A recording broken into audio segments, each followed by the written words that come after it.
안녕하세요. 말씀 베이커리 161번째 시간 2021년 4월 16일 금요일 주님의 말씀 묵상을 시작하겠습니다. 거룩하신 주님 감사합니다. 주님의 말씀을 묵상합니다. 성령님께서 말씀에 조명이 되어 주시옵소서. 우리 주 예수님의 이름으로 기도합니다. 아멘. 오늘 보실 말씀은 출애굽기 5장 15절에서 6장 1절까지의 말씀입니다.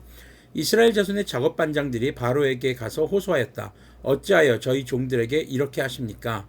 저희 종들은 집도 공급받지 못한 채로 벽돌을 만들라고 강요받고 있습니다. 보십시오. 저희 종들이 이처럼 매를 맞았습니다. 잘못은 틀림없이 임금님의 백성에게 있습니다. 그러자 바로가 대답하였다. 이 게을러 터진 놈들아, 너희가 일하기가 싫으니까 주님께 제사를 드리러 가게 해달라고 떠드는 것이 아니냐. 썩 물러서 가서 일이나 하여라. 너희에게 짚을 대주지 않겠다. 그러나 너희는 벽돌을 맡은 수량대로 어김없이 만들어내야 한다. 이스라엘 자손의 작업반장들이 매일 만들어야 하는 벽돌의 수를 줄일 수 없다는 말을 듣고서 자기들이 곤경에 빠졌음을 알았다. 자, 이스라엘의 작업반장들이라는 사람들은 사실 이집트 사람들이 이스라엘 사람들을 강제 노역에 좀 더 효율적으로 동원하기 위해서 고용한 사람들이죠. 우리나라 따지면 친일파격에 해당되는 사람들입니다. 그런데 지금 모세와 아론이 바로에게 가서 하나님의 백성, 이스라엘 백성들을 내보내서 하나님께 제사하도록 내보내라고 한 그 말에 이제 파라오가 노동을 가중시키죠. 그 얘기를 전달 받은 이제 그 부하들이 이 작업반장들을 때린 겁니다. 자, 그들이 매를 맞으니까 지금 너무너무 힘든 거죠. 아픈 거죠. 가서 지금 이거는 지금 파라오 임금님의 지금 백성들이 잘못한 겁니다. 저희가 잘못한 게 없습니다. 근데 파라오는 뭐라고 합니까? 이 게을러 터진 놈들아. 지금 이 사람들이 하나님을 예배하러 나가겠다고 하는 그 말을 듣고 파라오의 반응은 뭡니까? 너희들이 게으르기 때문에, 너희들이 지금 시간이 많으니까, 아주 할 일이 없으니까 그냥 일이 할 만하니까 제사 드리겠다고 예배 드리겠다고 딴 생각을 하지. 그래 한번 봐. 니네 이렇게 내가 생각할 틈을 없게 만들어 줄게 그냥. 이러면서 지금 파라오가 더 작업을 가중하고 있고, 또 이들의 요청을 절대 들어주지 않는 지금 그런 상황인 겁니다. 그러니까 지금 이 작업반장들이 굉장히 난처한 상황인 거죠. 자, 그때 그들이 나오다가 20절에서 이제 모세와 아론을 만납니다. 그들은 바로 앞에서 나오다가 자기들을 만나려고 서 있는 모세와 아론을 마주쳤다. 그들은 이렇게 말하였다. 주님께서 당신들을 내려다보시고 벌을 내리시면 좋겠소. 당신들 때문에 바로와 그의 신하들이 우리를 미워하고 있어. 당신들은 그들의 손에 우리를 죽일 수 있는 칼을 쥐어준 셈이요. 지금 이 작업반장들이 누구를 탓합니까? 모세와 아론을 탓합니다. 그 다음 내용 계속 보면요. 이 말을 듣고서 모세는 주님께 돌아와서 호소하였다. 주님, 어찌하여 주님께서는 이 백성에게 이렇게 괴로움을 겪게 하십니까? 정말 왜 저를 이곳에 보내셨습니까? 제가 바로에게 가서 주님의 이름으로 말한 뒤로는 그가 이 백성을 더욱 괴롭히고 있습니다. 그런데도 주님께서는 주님의 백성을 구하실 생각을 전혀 하지 않고 계십니다. 모세는 지금 또 누구한테 불평합니까? 하나님께 불평하고 있죠. 어디서 많이 보던 패턴이죠. 네. 우리의 삶이죠. 우리의 삶에 공경이 왔습니다. 어려움이 왔습니다. 그 어려움이 무엇 때문에? 하나님을 신실하게 섬기고 예배하기 위해서 무엇인가 결단을 하고 행동을 취했을 때 찾아오는 어려움이 있을 수 있습니다. 그 어려움을 예배 탓, 또 그것을 나에게 가르쳐준 지도자 탓, 또 하나님 탓 하면서 살아가고 있지는 않나 하는 것이죠. 그런데 6장 1절로 넘어가면은요. 주님께서 모세에게 말씀하셨다. 이제 너는 내가 바로에게 하는 일을 보게 될 것이다. 틀림없이 그는 강한 손에 밀려서 그들을 내보내게 될 것이다. 강한 손에 밀려서야 그들은 이 땅에서 내쫓다시피 할 것이다.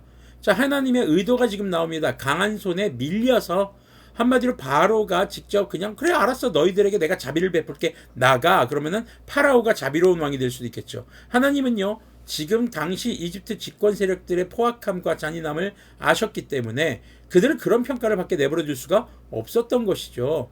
그들이 마지못해 억지로 강한 손에 밀려서, 등 떠밀려서, 이 강한 손은 누굽니까? 하나님이겠죠. 하나님의 강한 능력에 그들이 손도 발도 내밀 수 없는 그런 상황에서 하나님의 백성들을 놓아주게 될 것이라고 말씀하고 계신 것이죠. 자, 그리스도인들이 이렇게 결단을 합니다. 지금 죄의 노예로 빠져있던 우리들이 이제 예수님을 만나고 이제 내가 예배자로 살아가겠습니다. 그리스도인으로 살아가겠습니다라고 결단을 한 사람들이 지금 말씀 베이커리를 보고 있는 여러분들이란 말이죠. 그런데 그리스도인답게 사는 것, 예배자로 사는 것, 그리스도인으로서 사는 것이요, 우리에게 순탄대로 막 좋은 일들만 생기게 하는 것은 아닐 수 있다는 겁니다. 예배를 지키기 위해 우리가 포기해야 될 것도 있고요. 그리스도인답게 살려고 노력하는 그 순간마다 우리에게 어려움이 올 수 있습니다. 자, 그런데 그 어려움과 고난이 누구로부터 오는가 하는 것이죠. 지금 이스라엘 사람들의 노동이 가중된 것이 하나님으로부터 온 것입니까? 아니면 이들을 게으르다고 평가하고 하나님께 제사하고 예배드리는 것에 대해서 반대하고 있는 파라오, 바로 이집트의 왕 바로로부터 온 것입니까? 우리는요, 그리스도인들이 겪게 되는 대부분의 고난이 하나님의 사람이 아닌 사람들 때문에 혹은 누군가의 죄의 결과로 우리에게 주어지게 된다는 것을 기억해야 합니다. 그럼 이런 생각해 볼 수 있겠죠. 아니, 누구의 잘못 때문에, 어떤 사람의 잘못 때문에 내가 왜 피해봐야 돼? 그런데요, 그리스도인의 바람직한 태도는 우리에게 그런 고난을 준 사람을 탓하고 정죄하는 것이 아니라 어떤 상황에서도 우리가 역경 가운데 있을 때에도 우리를 구원하시는 하나님께 구원을 간구해야 한다라는 것입니다. 그것이 그리스도인의 바람직한 태도인 것이죠. 우리가 수요일날 바이블 스터디를 통해서도 지난 주 수요일에 말씀을 나눌 때 지난 수요일에 말씀을 나눌 때 이런 얘기를 했었죠. 다윗이 사울로부터 굉장히 억울한 상황을 당했죠. 그러나 다윗은 사울을 미워하지 않았습니다. 사울이 지은 죄에 대해 심판하실 분은 하나님.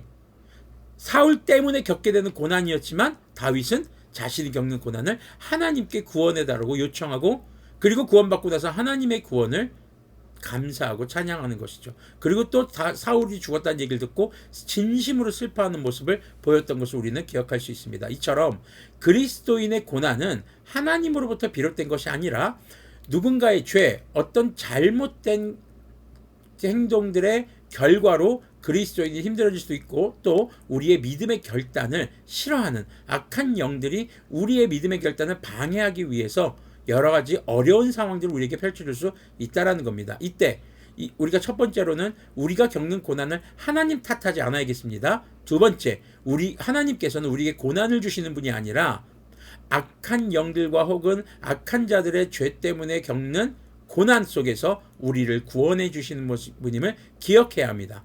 그렇기 때문에 세 번째, 주님께 구원을 간구하는 그런 우리들이 바로 진정한 그리스도인이라는 것을 기억해야 할 것입니다. 첫 번째, 그리스도인이 겪게 되는 고난은 바로 악한 일들로부터 오게 됩니다. 두 번째, 진정 그리스도인들은 하나님께 구원을 간구해야 하는 것, 여러분들이 그것을 꼭 기억하셨으면 좋겠습니다. 네, 여러분들이 지금 고난 가운데 있을 수도 있습니다. 근데 그 고난이 누구로부터 왔느니, 누구 때문에 내가 이렇게 됐느니, 이런 생각을 내려놓으시고 그 어려움 가운데서도 구원을 예배하시고 구원을 준비하시고 여러분들에게 구원을 베푸실 하나님께 간구하며 나아가기를 소망합니다. 기도하겠습니다. 하나님 아버지, 감사합니다. 우리가 아직 죄인 되었을 때에 우리를 구원하러 오신 예수님의 그 은혜를 기억하며, 주님께서 아들을 주시기까지 우리를 사랑하셨는데 우리에게 고난을 주시는 분이 아니시라 누군가의 죄 혹은 다른 죄악의 결과로 나타난 그 문제들이 우리에게 고난을 줄 수도 있음을 기억하게 해주시고, 하나님께서 우리에게 고난을 주시는 것이 아니라 모든 환난과 어려움 속에서 우리를 구원해 주시는 분이심을 기억하게 해주시옵소서.